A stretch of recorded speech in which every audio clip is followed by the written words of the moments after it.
Il est 7h40, Nico Saliagas, l'heure de retrouver Jean-Michel Apathy. Et les Gilets jaunes poursuivent leur mouvement. Une manifestation est prévue samedi à Paris.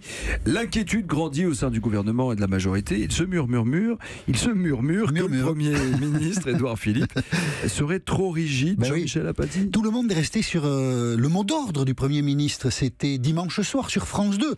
Je garde le cap. Alors il y a un ministre, tout ça c'est évidemment des conversations privées parce que publiquement il ne peut pas le dire. Il dit oui, il garde le cap sur le mur sur lequel on est en train de s'écraser, parce que aujourd'hui, vu l'état de la crise, beaucoup de gens dans la majorité, et Emmanuel Macron aussi, mais je vais vous en reparler, pensent qu'il faut ouvrir un dialogue quelque part, céder quelque chose quelque part. De manière significative, c'est passé un peu inaperçu. Jean-Yves Le Drian, ministre des Affaires étrangères, qui n'intervient jamais sur la politique intérieure, il est sorti du bois, il est venu au micro de Sonia Mabrouk sur Europe 1 lundi soir, et il est venu avec la volonté de faire entendre une musique différente à propos des Gilets jaunes de celle que nous avait fait entendre Édouard Philippe. On écoute Jean-Yves Le Drian.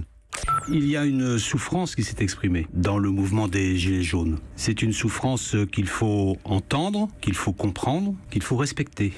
Et nous, auditeurs, on doit comprendre qu'Édouard Philippe entend insuffisamment cette souffrance. C'était le message de Jean-Yves Le Drian lundi soir sur Europe 1. Depuis lundi, des députés, nombreux, s'adressent directement à l'Élysée en disant notamment aux conseillers d'Emmanuel Macron, mais pourquoi Édouard Philippe, dimanche soir, a refusé la proposition de Laurent Berger, le patron de la CFDT, qui disait, alors c'était un peu technocratique sans doute et difficile à comprendre, il faut faire une table ronde autour de la transition écologique. C'était une offre de dialogue, Édouard Philippe l'a refusé, et ça aussi ça a été mal vécu. D'ailleurs, deuxième dissidence au sein du gouvernement, François de Rugy, qui est lui chargé de la transition écologique, a dit hier matin, ça serait bien si on regardait de nouveau la position de Laurent Berger. Et donc, c'est la deuxième contestation d'Édouard Philippe au sein du gouvernement. Le résultat, c'est qu'Emmanuel Macron est en train de reprendre les choses en main. Il voit beaucoup de monde actuellement à l'Élysée.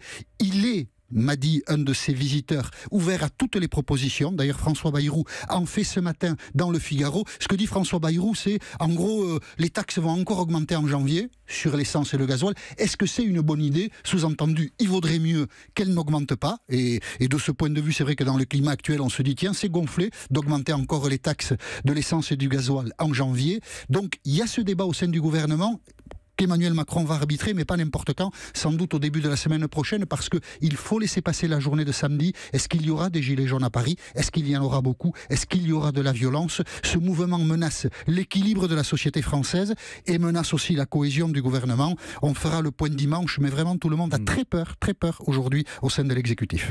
On entend le syndrome « je suis droit dans mes bottes », attention. C'est ça. L'intervention de dimanche, puisqu'Alain Juppé et Édouard Philippe sont très amis, effectivement il y a cette relation entre les deux.